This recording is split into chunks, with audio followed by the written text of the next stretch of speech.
Hi everybody, Courtney here today to talk to you about frugal gift giving. And so forgive my appearance. I just try to be really real with you all, and it is Saturday, and so I'm kind of doing the easy dress and hardly any makeup today, so in the ponytail. But here I am today to talk to you about more inexpensive gift giving for the holidays. This can be birthdays or holidays. And I'm going to talk to you about how I look at it, the way we approach gift giving, and how it's changed throughout the year. So let's first talk about giving, and then we'll talk about receiving. If you like this kind of material or information, please give it a thumbs up and subscribe and share if you find value in it.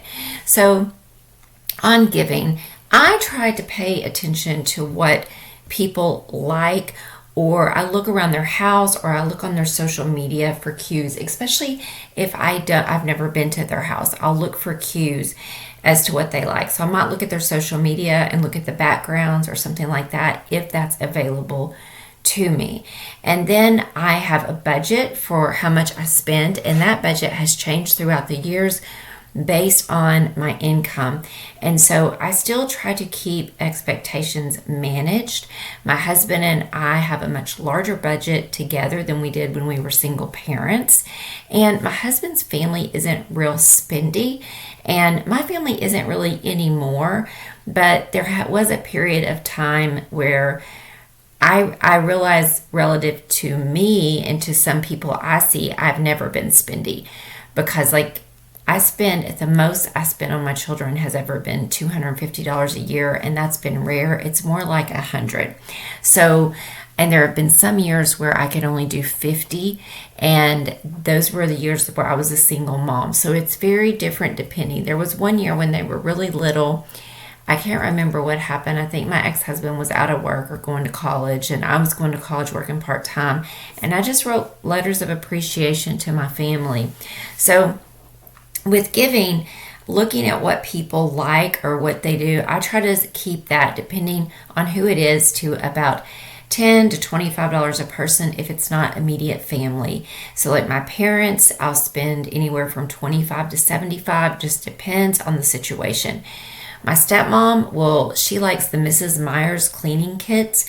Those are about $15. My dad feeds birds like crazy and spends a ton of money on bird seed, so I usually get suet blocks and bird seed, and he really appreciates that. They pretty much buy what they want.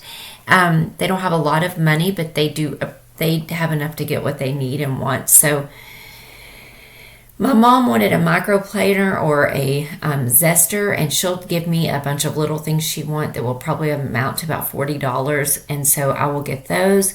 I had some friends recently. I had to buy a birthday gift and another gift, and one friend, her style is very similar to mine, and I got her some PJs for $20 that I found at Walmart. They're super cute. I would have loved to have had them, so I got them for her, and I told her where I got them in case she wanted to exchange them. And then I got for my other friend a pair of house shoes and a candle, and I kept my budget at $20, plus I had to buy wrapping paper. Another great deal is to do food baskets. You can put together a chili basket really cheap with beans and tomatoes and chili seasoning. Then you could do a can of corn if you want to add that to it.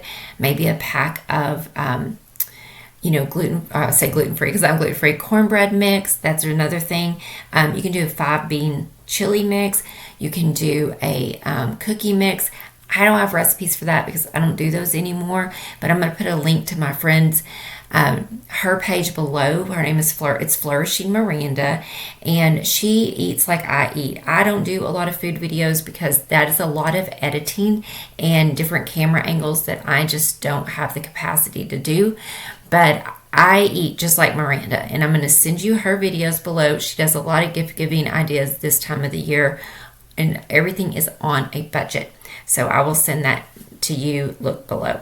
The next thing is, for as far as giving to my children, I ask them what they want, and they tell me, and I tell them. They'll say, what's the budget? And I'll tell them, and they will tell me, and I will get them what they want within reason, and add a few little things sprinkled in there. And usually I give them a little bit of cash as well. So it has changed over the years. Again, trying not to set expectations too high as my children are getting married and having children. the family is growing and that needs to be managed. Now, with myself, normally I don't tell people what I want other than my husband or my mother when they ask. But this year I thought, what's going to happen is I'm going to get nothing but candles and maybe some tea. And so I like those things. I do. But I told my husband more specifically what I wanted. I said there are 3 types of Celestial Seasonings tea that I like. They are $2.54 a box. So I wrote those down. I told him what kind of essential oils I like.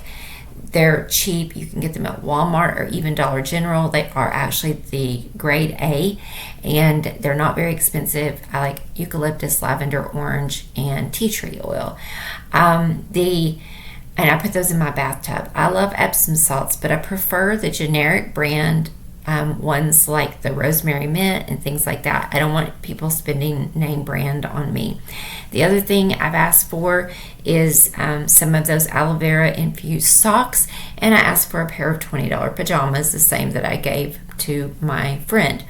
I also told my family if they wanted to, I would also be happy to receive a bag of cat food or dog food to give to the Humane Society, or used coats, gently used coats, or new if they want, but used coats, gloves, mittens, and scarves to donate to our local shelter and food bank that gives blankets and things like that. I took mine this week to them.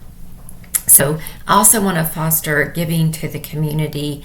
And when my kids were young, they worked at the food bank. We all did, and we would serve food and work at the thrift store. So they're very familiar with the food bank that we give to.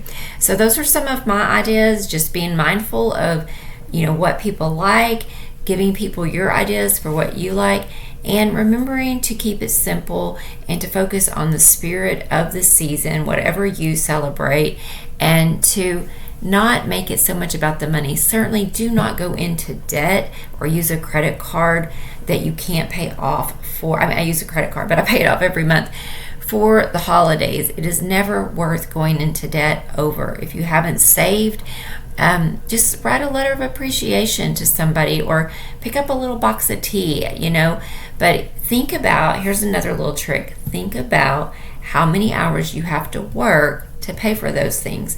And if you're struggling or you're out of work, don't get anybody anything. Give them a hug and a little gift of a card, a handwritten card. You don't even have to buy a card. You could just get a piece of paper and put it in an envelope.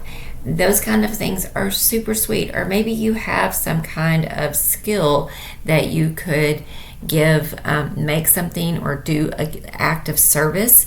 If I didn't have any money, I might, and I was in better health, I might go clean someone's house for them, or offer to come and take them somewhere, or go for a walk with them, or do something with them, go to the movies, anything at all that doesn't cost money or is very little money.